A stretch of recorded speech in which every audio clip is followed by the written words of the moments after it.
what if the ancient, unexplainable miracles described in millennia-old religious texts, the events modern society so comfortably just writes off as primitive myths or, allegories, what if they are the exact same physical phenomena as modern-day UFO encounters? Just run through a completely different cultural translation filter. Exactly, just a different filter. I mean, it forces a total recalibration of human history. Because if we strip away the theological assumptions and just look at the raw data of these historical texts, we aren't looking at fairy tales. Right. We're looking at thousands of years of human beings desperately trying to categorize close encounters with, well, non-human intelligence, using whatever limited vocabulary their specific era provided. Usually when we talk about a medical diagnosis, there is an expectation of precision. Like if you break your arm, the x-ray shows a jagged white line, the doctor points to it, and the diagnosis is binary. Yeah, broken or not broken. Right. We like the world to fit neatly into boxes we can label and put on a shelf. But then you step into the world of human perception, the historical record of anomalous events, and frankly, the absolute fringes of our reality. And suddenly that x-ray machine is completely shattered. Oh, completely shattered. We enter a landscape of diagnostic muddy waters. We lose all our precision when dealing with the unexplainable. We really do. Yeah. And the source material we are pulling from today gives us, I think, the ultimate lens to navigate that obscurity. We are examining an extensive conversation featuring Dr. Diana Walsh Pasulka. And she is a university professor of religious studies, right? Yes, but her trajectory is unlike any academic in her field. I mean, she has had deep, unprecedented access to the restricted Vatican archives. Wow. Yeah, study the foundational historical records of Catholicism. And through her rigorous documentation of historical miracles, she actually found herself actively recruited into covert government UFO programs. Which is just wild to me. She literally walked through an alleged UFO crash retrieval site in New Mexico. Blindfolded. Yes, blindfolded for the journey to maintain secrecy.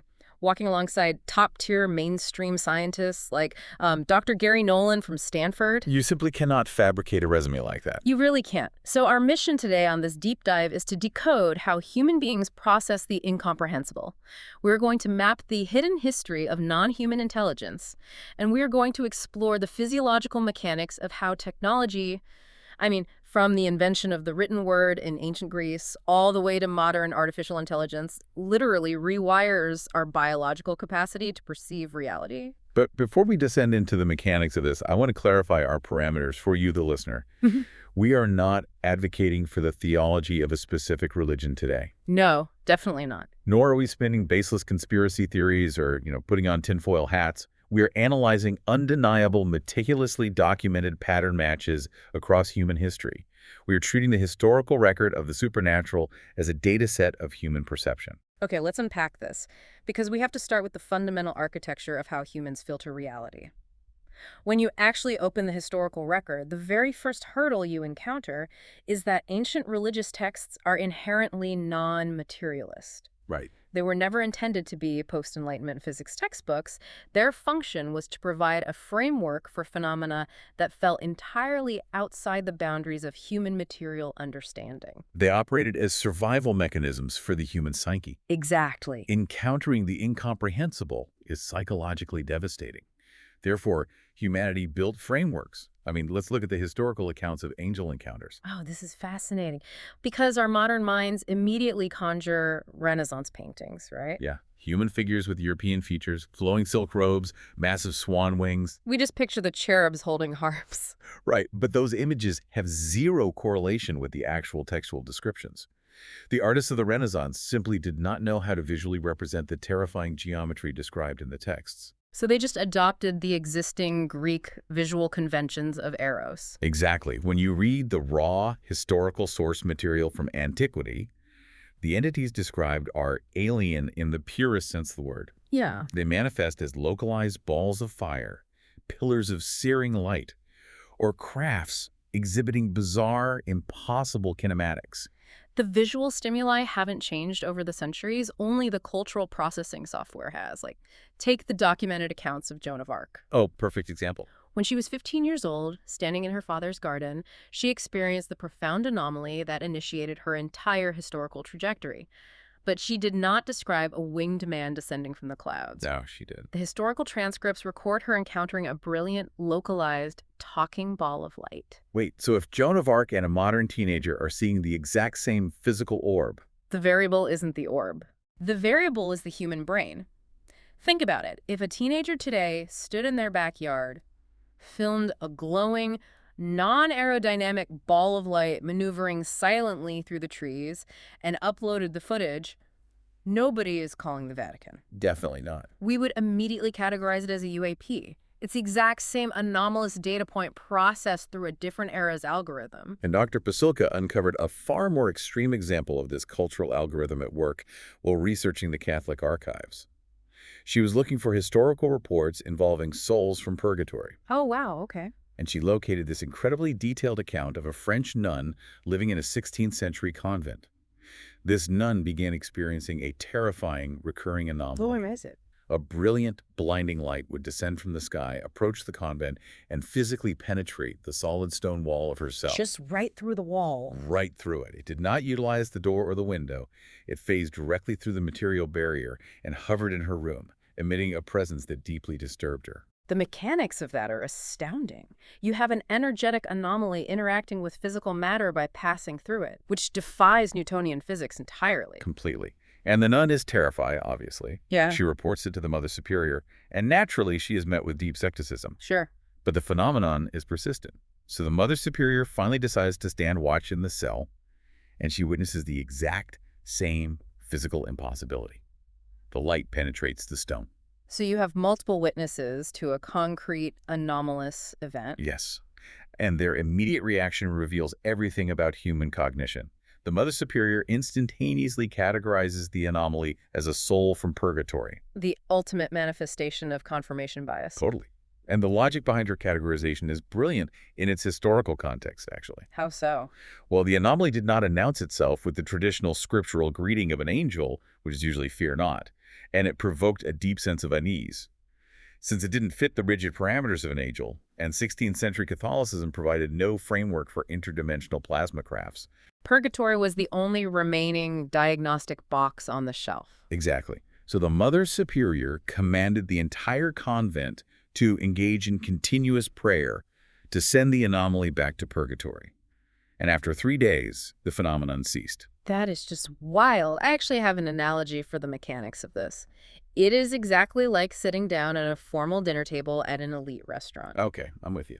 There is no physical instruction manual placed on your plate dictating that you shouldn't grab handfuls of mashed potatoes and smear them on your face. No, there isn't. You simply absorb the cultural rules of the environment from the moment you are born.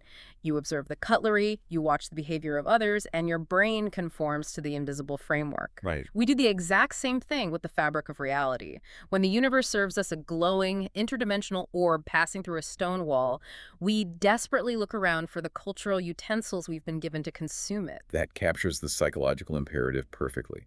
We are entirely reliant on our pre-existing cultural utensils. In 16th century France, the utensil was Catholic theology. Right. If that exact same luminous orb penetrated the drywall of an apartment complex in modern-day Manhattan, the cultural utensil is secular science fiction. Yes. The witness would immediately take to online forums and describe a close encounter with an extraterrestrial probe. The anomaly itself remains a constant. Humanity simply swaps out the labels. Let's apply that exact same diagnostic lens to the Hebrew Bible, specifically the book of Ezekiel. Because this text forms the absolute foundation of the Merkabah, or the divine chariot mysticism tradition. Right. Ezekiel is writing during the Babylonian exile, and he documents an encounter that is, for lack of a better term, completely psychedelic. It really is. The textual data from that era paints an intensely vivid mechanical picture. Ezekiel describes a massive vehicle descending from the sky, shrouded in a tempest. He specifically notes fire flashing forth continuously, right? Yes, and within the structure, he details entities with 4 distinct faces and describes a complex system of wheels within wheels, rimmed with eyes, capable of instant omnidirectional movement without banking or turning. If you strip away the theological gloss that has been painted over this text for 2 millennia, you are looking at an ancient human attempting to describe a machine. A very advanced machine. Think about the cognitive dissonance. You are a person whose absolute peak technological reference point is a wooden cart pulled by an ox. Right. Suddenly, you are confronted with a metallic craft utilizing gyroscopic, multidimensional movement, emitting brilliant light, and perhaps resting on mechanical landing gear. You lack the vocabulary for engines, for aerodynamics, for LEDs. You don't have the words for any of that. Therefore, your cultural training wheels force you to describe the rivets and lights as eyes and the complex mechanical movements as wheels within wheels. You describe advanced engineering using the language of biology and divinity because that is literally all you have. And the scholars who historically engaged deeply with texts like Ezekiel's understood an implicit truth that modern society has largely forgotten. In esoteric Jewish traditions, studying the Merkaba was heavily restricted. They recognized that interacting with this intelligence, whatever you define it as, was not a peaceful, meditative exercise. No. It was viewed as profoundly dangerous. Coming face to face with an intelligence so vastly outside the human paradigm threatens the structural integrity of the human mind. Which introduces a massive paradox because, if these multidimensional wheels, these orbs of light, and these non-human intelligences have been interacting with humanity continuously throughout our history, why isn't the sky filled with them for everyone? That is the million-dollar question. Why does Joan of Arc perceive the orb while the soldiers around her perceive nothing? The variable isn't just the cultural filter. The variable is the biological hardware of the human being doing the perceiving. And this transition brings us into the biology of belief, because Dr. Pasulka focuses heavily on a concept traditionally referred to as the interior sense. Interior sense, okay. Right. If you analyze traditional religions globally, Hinduism, Buddhism, indigenous shamanic traditions, early Christianity, you find a universal acknowledgement of a cultivated spiritual capability. It is not viewed as a metaphor. Wow. It is recognized as a literal perceptual faculty that allows a human being to process non-local, non-material data. So it's like having an innate biological predisposition for perfect pitch, but applied to perceiving the architecture of reality itself. Exactly. And historically, individuals who possessed a highly sensitive interior sense were elevated as the oracles, the mystics, and the prophets. What is genuinely fascinating from a developmental standpoint is the timing. The onset of this perception typically activates during early adolescence, precisely around the ages of 11 to 13. The neurodevelopmental timing of that is critical because ages 11 to 13 correspond exactly with a massive phase of synaptic pruning and the explosive development of complex abstract thought and language processing in the human brain. The neurological hardware is literally shifting its capacity. Yes, but the profound tragedy of our modern hyper-secularized era is that we haven't simply removed the language of the sacred from our culture.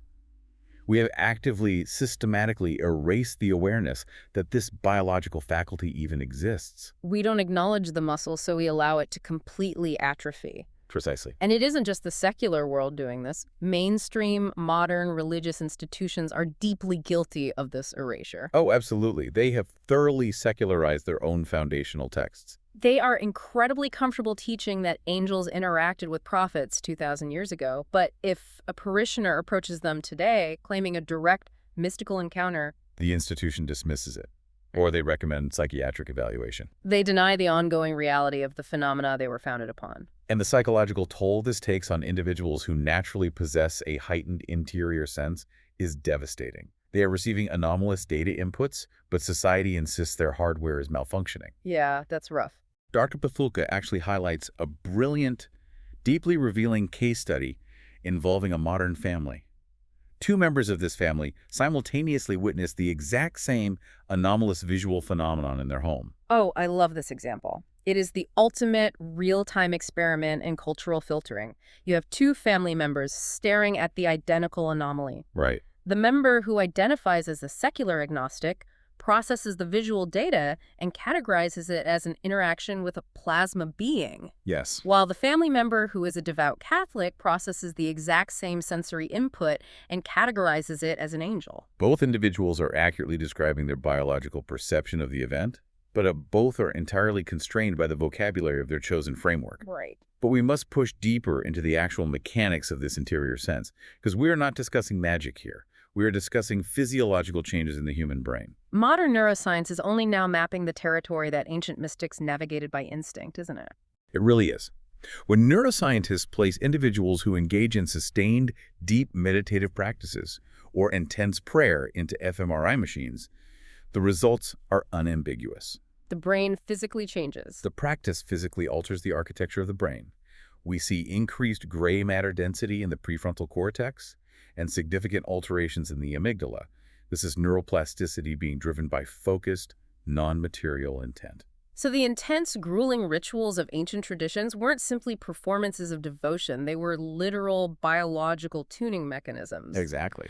If you look at the strict fasting protocols in Tibetan Buddhist monasteries or look at ancient Athens, Socrates didn't just walk around asking philosophical questions. He mandated brutal athletic and dietary regimens for his students. They had to be in absolute peak physical condition. Why? Because Socrates understood that to handle the immense cognitive load of accessing the good, the higher reality, you had to physically tune the human body.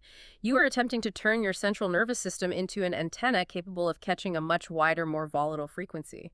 The biological antenna must be fortified before it can receive the signal. Okay, let me push back on this, though, because while neuroplasticity is fascinating, my skeptical alarm bells are ringing loudly. Fair enough. Isn't it profoundly dangerous to encourage people to engage in practices that alter their brain chemistry until they start trusting invisible, non-local data? The boundary separating a profound mystical breakthrough from a severe psychological crisis like schizophrenia seems terrifyingly thin. Your skepticism is not only valid, it aligns perfectly with the warnings of the ancient practitioners themselves. Oh, really? Yes. The ancients were terrified of that exact boundary. This is precisely why esoteric knowledge was never democratized. It was fiercely guarded. In the Jewish tradition we discussed earlier, studying the Merkaba was forbidden until a person reached a certain age and possessed a deep foundation in the Torah. Because they understood the risk. They understood that opening the human mind to this non-human intelligence was catastrophic for the unprepared. If your psychological framework is not deeply grounded, receiving a massive influx of anomalous interdimensional data will simply shatter your grip on consensus reality. It's like plugging a massive industrial power surge into a delicate microchip. If the hardware isn't rated for that level of voltage, the entire motherboard just melts. That is the exact mechanism of the danger. The ascetic practices, the fasting, the intense moral conditioning, the physical disciplines, they were not punishments. They were the methodical upgrading of the biological hardware. They were building a stronger conduit. Yes, to prevent the psychological motherboard from melting when the data downloaded. I want you, the listener, to pause and interrogate your own experiences for a moment. Search your own history. Have you ever experienced a sudden, undeniable flash of intuition? A moment where a complex solution to a problem, a profound warning about a specific person, or a burst of pure creative clarity dropped into your mind fully formed? It didn't feel like you actively thought your way to the conclusion. No, it felt entirely like you received it from an external source. What cultural label did you apply to that moment so you could file it away safely? Did you call it a gut feeling? Did you attribute it to the muse?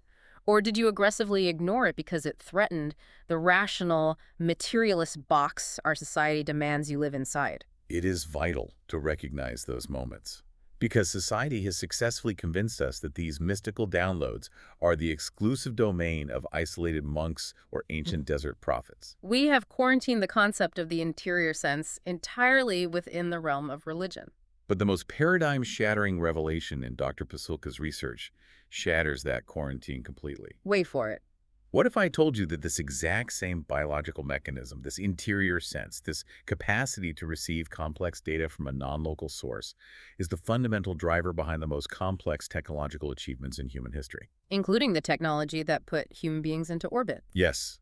The intersection where advanced, rigid aerospace engineering collides with outright mysticism is perhaps the most heavily guarded, astonishing reality of our modern era. Oh, this segment of the deep dive completely rearranged my understanding of modern science. We are talking about aerospace engineering, which is arguably the most unforgiving, math-heavy, strictly materialist discipline in existence. If your math is wrong, the rocket explodes. Exactly. Yet if you examine the foundational architects of both the Russian and the American space programs, you do not find rigid materialists. You find men who explicitly believed they were receiving the complex mathematical blueprints for orbital mechanics directly from non-human intelligence. Let's dissect the historical figures, starting with the Russian pioneer, Konstantin Tsiolkovsky. Okay. He's universally recognized as the founding father of modern rocketry and astronautic theory. His equations regarding the Tsiolkovsky rocket equation are still utilized to calculate orbital trajectories today. He's a legend in the field. He is. However, Tsiolkovsky was a devout Eastern Orthodox Christian and the primary architect of a philosophy known as Russian cosmism. He did not claim to have logically deduced his complex mathematics. He openly, explicitly stated that he was receiving the equations telepathically from angels. Wow. Angels giving him rocket equations. Yes. Tsiolkovsky believed that humanity's evolutionary destiny was to colonize the cosmos, and that these higher angelic intelligences were actively feeding humanity the precise technological data required to achieve that destiny, provided the human antenna was receptive. And then you pivot to the American side of the space race, and you encounter Jack Parsons. Yes, Jack Parsons. Jack Parsons is an entirely different, incredibly dark flavor of extraordinary. Parsons was one of the principal founders of the Jet Propulsion Laboratory, JPL. Without his breakthroughs in castable solid-fuel rocketry, the American space program simply does not reach the moon. But Parsons was not an Orthodox Christian receiving data from angels. By night, Parsons was deeply embedded in the occult. He was a devoted disciple of Aleister Crowley. Which is just a crazy juxtaposition. Right. While he was solving impossible chemical engineering problems at JPL during the day, he was spending his nights in the Mojave Desert performing intense, chaotic sex magic rituals, specifically the Babylon working. And he firmly believed he was channeling ancient entities. Yes, whether you define them as Babylonian deities, interdimensional beings, or extraterrestrials. He credited them with handing him the precise chemical ratios required for solid rocket fuel. So you have two brilliant minds operating from diametrically opposed cultural and religious frameworks, responsible for the genesis of human spaceflight. And both men independently claim they did not invent their paradigm-shifting technology. They claim they received it. They received it. And Dr. Pasulka's contemporary research confirms this is not an isolated historical anomaly. She has interviewed top-tier scientists and engineers currently working at the absolute bleeding edge of modern aerospace and technology companies who privately, fiercely believe their most advanced innovations are downloads received from a non-human source.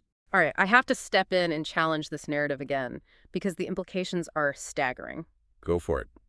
Are we genuinely suggesting that the engineers at JPL or SpaceX are sitting in their cubicles conducting telepathic Zoom calls with interdimensional aliens?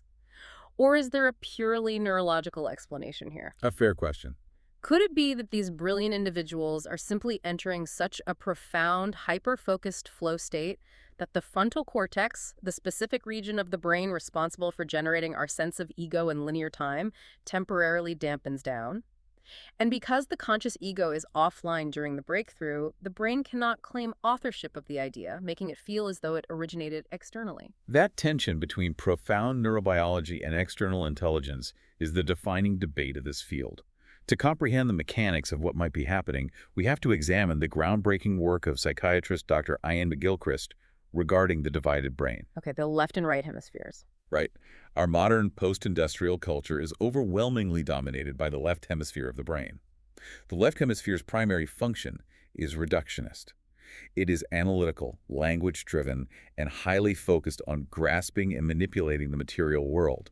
It is the mechanism that takes reality, chops it up into isolated parts, and places them into those neat diagnostic boxes. It is the cognitive spreadsheet. It's the hemisphere that takes the sudden flash of inspiration and grinds it through the calculus required to physically machine the rocket nozzle. Exactly, the left hemisphere's role. However, the right hemisphere operates through an entirely different mechanism of perception.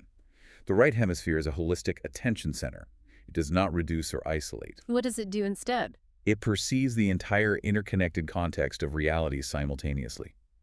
Most crucially, the right hemisphere is profoundly receptive to implicit, non-local environmental data that the hyper-focused left hemisphere aggressively filters out as irrelevant noise. McGilchrist's research indicates that genuine paradigm-shifting breakthroughs almost never occur during periods of intense analytical left brain focus. You cannot use linear logic to force a paradigm shift. That perfectly explains the shower epiphany. Yes. Breakthroughs inevitably strike when you are engaged in a mundane task, taking a shower, walking the dog, or, as Dr. Pasulka noted, watering the garden. You are occupying the left hemisphere's demand for routine, which temporarily drops the analytical firewall. Exactly. This allows the right hemisphere, which has been quietly synthesizing massive amounts of non-local peripheral data, to suddenly push a fully formed download into your conscious awareness. If we connect this to the bigger picture, it answers your skepticism. Is it an internal brain state or is it an external intelligence? Right. Which is it? Well, the legendary psychoanalyst Carl Jung wrestled violently with this exact dichotomy in the 1950s when studying the UFO phenomenon.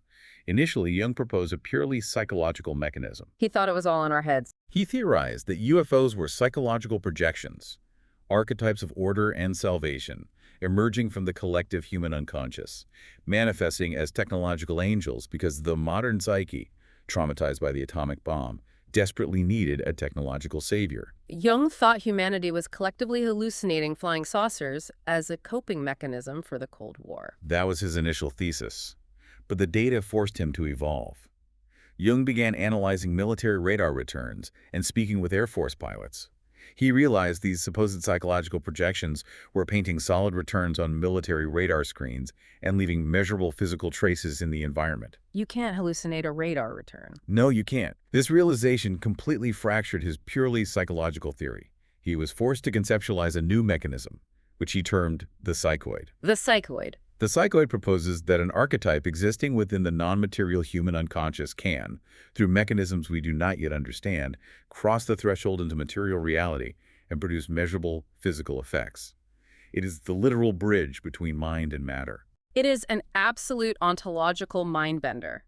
Because ultimately, the source doesn't change the outcome. No, it doesn't. Whether Jack Parsons achieved a highly specific right hemisphere state that tapped into a universal quantum field of information, or whether he was literally channeling an interdimensional entity whispering chemical formulas during a ritual in the Mojave Desert, the material result is identical. The rockets functioned. The mathematics held true. Exactly. The non-local download physically translated into material reality. Which brings us to the absolute critical juncture of our current era. If human evolutionary leaps and technological breakthroughs are fundamentally driven by our capacity to utilize this right hemisphere interior sense, this biological antenna, we have to ask a terrifying question. What's the question? What happens to the human species when we globally deploy a technological infrastructure designed to actively bypass and degrade that exact sensory mechanism? To understand the severity of this threat, we have to travel back to ancient Athens and examine the foundational infrastructure of reality itself.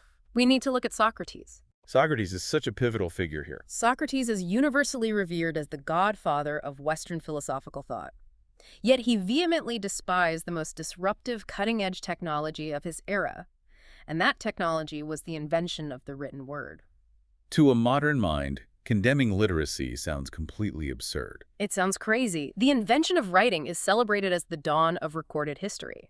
But Socrates viewed it as an existential catastrophe for the human mind. Why? Because the mechanism of writing represented the very first time in human history that we actively externalized our cognition. Right. Before parchment and papyrus, if you wanted to retain knowledge, you had to physically internalize it. You had to memorize the Iliad. You had to memorize histories, genealogies, and complex philosophies. That knowledge lived physically inside the neural pathways of your body. It demanded a robust, meticulously cultivated interior life. Socrates argued that outsourcing our memory to an external substrate would physically alter the human body. He warned that writing would make the mind lazy, create an illusion of wisdom without deep understanding, and ultimately sever our direct, lived connection to mystical knowledge, the profound reality he called the good. Socrates was warning us about the invisible danger of altering the technological substrate of reality. Every time humanity adopts a new medium for processing information, we literally rewire the neuroplasticity of the human brain. Yes. The transition from a purely oral tradition to a written culture fundamentally altered our cognitive architecture. The advent of the printing press rewired us again. And now we're currently beta testing the most invasive, powerful cognitive substrate in the history of the planet. We are systematically outsourcing our active thinking, our synthesis, and our creative generation to artificial intelligence. And there are highly influential figures viewing this technological leak through a deeply unsettling framework. Consider Peter Thiel, the billionaire venture capitalist and prominent tech founder. Thiel has a very controversial take on this, doesn't he? He does. Thiel has publicly engaged with an incredibly provocative philosophical concept.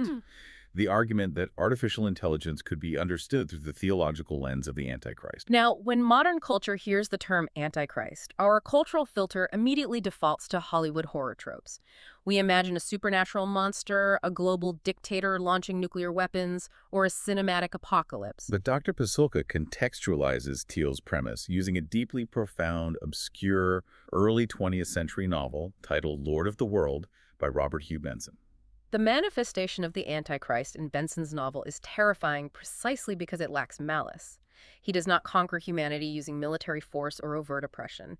The Antichrist is defined as a deceiver. A deceiver. He systematically conquers the globe by offering a utopian system of absolute frictionless comfort. He creates a societal mechanism that quietly, efficiently erodes humanity's interior sense, our capacity for suffering, and our deep empathy. The system is so flawlessly managed that human beings simply forget they possess a soul. They lose the biological capacity to connect to any higher non-material reality. This requires us to critically examine the functional mechanism of modern AI. AI operates by eliminating cognitive friction. It does. If Socrates recognized that writing was the first time we outsourced our memory, we must recognize that AI is the first time we are actively outsourcing our intuition, our empathy, and our right hemisphere synthesis. We are handing over the messy, difficult process of human connection and creative struggle to an algorithm that predicts the next token. I want to use a neurological analogy for this. It is exactly like the physical mechanics of using GPS on your smartphone. Neurologists have documented that when humans rely entirely on GPS to navigate, the hippocampus, the specific region of the brain responsible for spatial mapping and memory, physically shrinks and atrophies. It's a proven biological change. AI threatens to enact the exact same biological degradation on our interior sense. AI acts as a cognitive GPS. By removing the friction of creative thought and intuitive struggle, AI is actively shrinking our spiritual hippocampus. We are putting our biological antenna into a digital cast. That is a fundamental paradox of our current technological trajectory. Artificial intelligence is not inherently malevolent. As Dr. Pasulka astutely points out, AI is entirely neutral, much like water. Right. Water is the fundamental prerequisite for life. We require it to survive and flourish. However, water is also the mechanism of a tsunami that can annihilate a civilization. True. The existential danger is not the algorithm itself. The danger is that this frictionless digital infrastructure is rapidly rewiring the neural pathways of a deeply secularized global population. We exist in a culture that is already forgotten. It possesses an interior sense. Therefore, we are gleefully trading our profound right hemisphere capabilities for left hemisphere algorithmic efficiency, completely unaware of the biological capability we are amputating. So we have a scenario where humanity is actively degrading its own biological antenna at the exact historical moment when the surrounding universe is becoming undeniably, overwhelmingly loud. Yes, because this collision of ancient mysticism, technological neuroplasticity, and non-human intelligence is not just a theoretical debate confined to university philosophy departments. No, it's not. It is unfolding in real time right now within the most highly classified corridors of the United States government. And this brings us to the moment where Dr. Pasulka's meticulous academic research slammed head-on into the realities of the national security state. She was not merely translating Latin texts in the Vatican archives.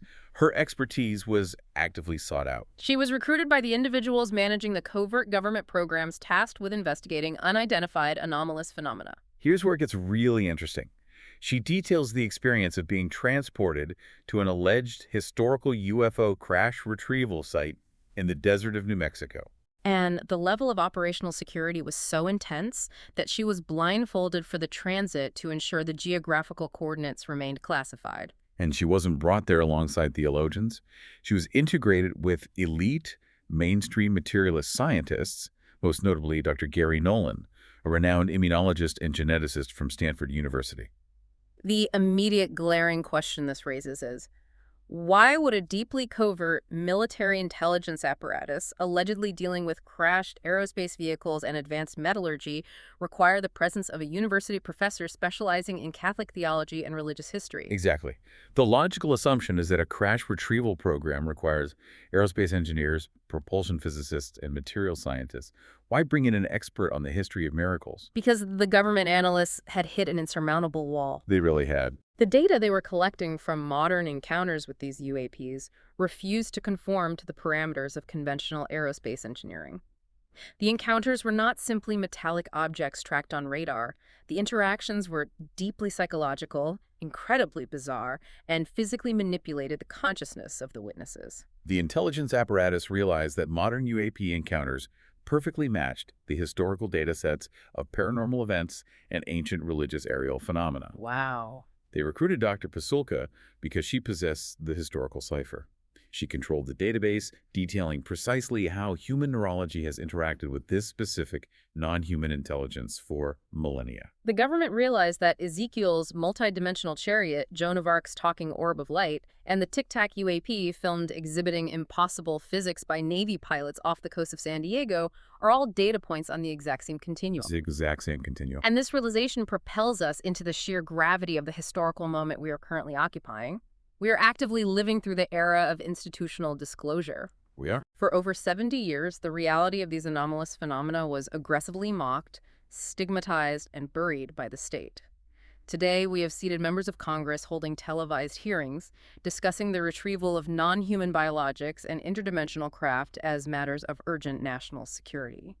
To grasp the psychological magnitude of this impending disclosure, we must invoke another foundational concept from ancient Greece: Plato's allegory of the cave. Oh, this is the perfect framework. Imagine a population of prisoners who have been chained inside a subterranean cave since birth.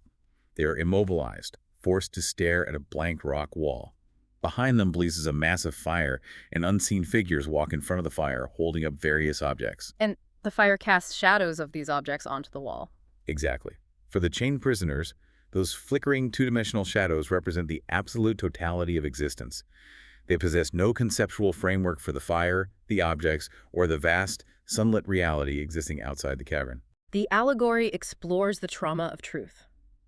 If one prisoner is unchained, dragged out of the cave into the blinding reality of the sun, and then returns to the darkness to inform the others that their entire reality is nothing but a shadow puppet show, the remaining prisoners do not celebrate him. No, they perceive him as a dangerous lunatic threatening the stability of their world. In Plato's original text, the prisoners ultimately murder the enlightened man to protect their comfortable shadows. And historically, that is precisely what the state of Athens did to Socrates. But the mechanics of disclosure in the 21st century present a radically different paradigm. The United States government is slowly stepping to the podium and officially acknowledging that humanity has been fixated on shadows. Right.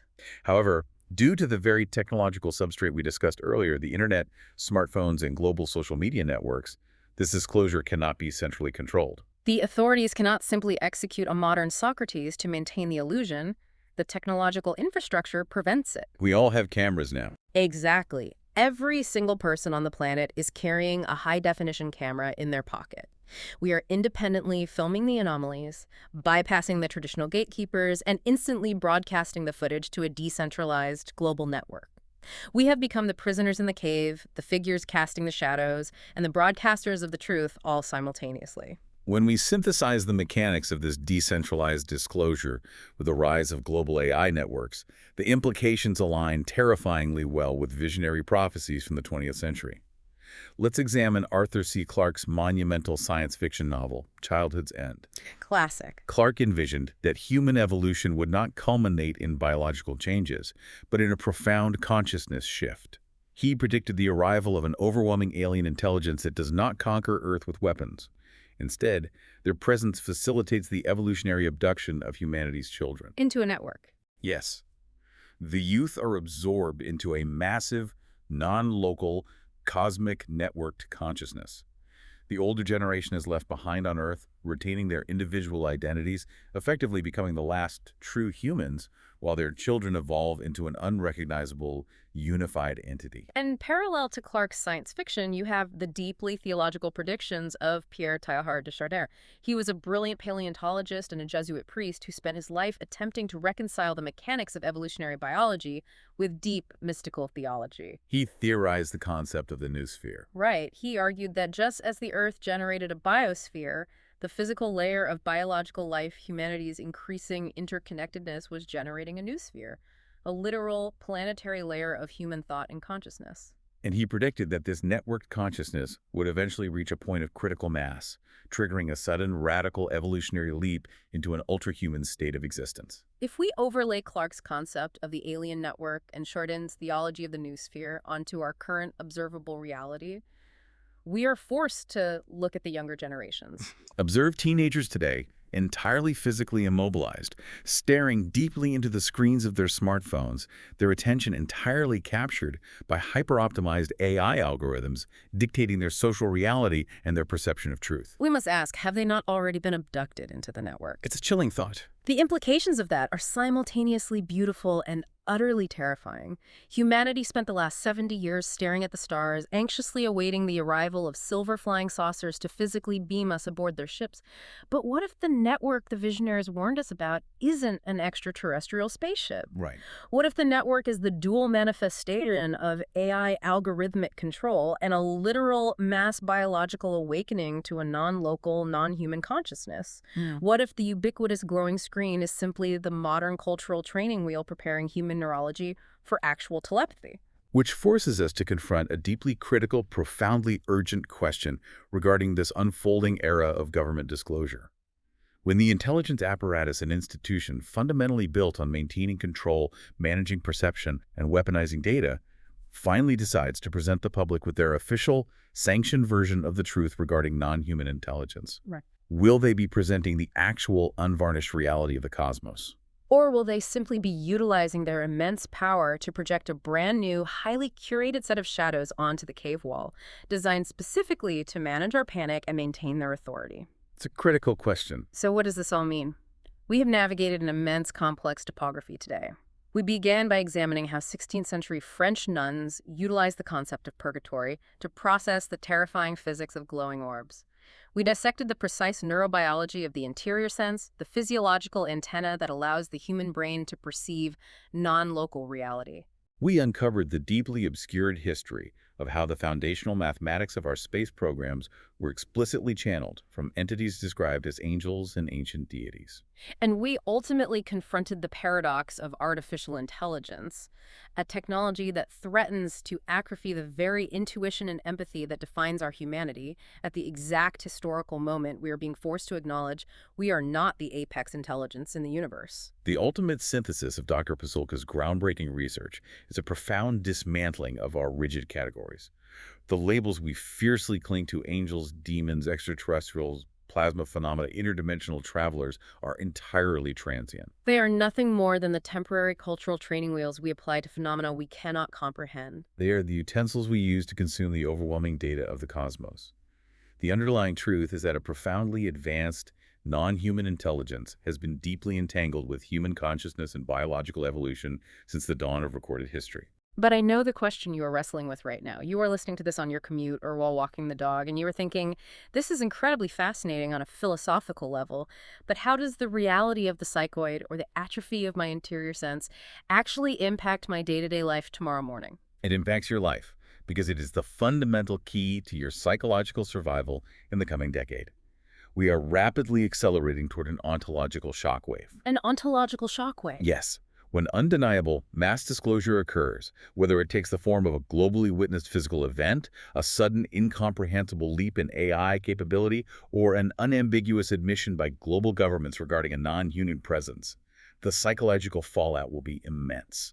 Individuals who have tethered their entire identity to a rigid, strictly materialist worldview are going to experience a severe, potentially catastrophic psychological collapse. If the foundation of your reality requires human beings to be the absolute pinnacle of intelligence within a dead, mechanical universe, the revelation of a superior, non-local intelligence will shatter your worldview completely. However, if the framework through which you view the universe, your personal conception of God, of quantum mechanics, or of the sheer scale of reality is expansive enough to comfortably hold the incomprehensible, the disclosure will not devastate you. Extreme anxiety, especially on a societal scale, is almost always generated by desperately clinging to a framework that is simply too small for the reality it is attempting to contain. You don't need a stronger grip. You need a bigger box. Exactly. And that's exactly the point of all this preparation. Those who have intentionally cultivated their interior sense, those who understand that human history is absolutely saturated with these bizarre encounters, will possess the psychological resilience to integrate this new reality without fracturing. They will not panic because they will recognize the historical pattern. I want to leave you with one final, deeply provocative thought to explore as you navigate the rest of your week. We have spent this hour discussing how our interior sense operates as a biological antenna, honed by ancient disciplines to perceive non-local data. And we have explored how the relentless friction of AI algorithms and digital noise is rapidly degrading that delicate frequency. But consider this. What if the pervasive, low-level anxiety that defines modern society, that constant, unshakable hum of existential dread you feel in the background of your life, isn't simply a psychological reaction to doom scrolling or economic instability? What if your body, your dormant but deeply inherent interior sense, is actively, physically sensing the massive evolutionary transformation of the human species occurring right now, and you simply haven't been given the cultural vocabulary to name the frequency you're receiving? What if your biological hardware is flawlessly picking up the signal of an evolutionary lead, but your cultural software doesn't know how to render the output? Perhaps it is time we stop demanding that reality conform to the clean, binary X-rays we use to categorize our comfortable lives and start developing the courage to look deeply into the muddy waters. Thank you for joining us on this deep dive. Keep asking the immense questions, keep interrogating the shadows projected on the wall, and above all else, fiercely protect and trust your own interior sense.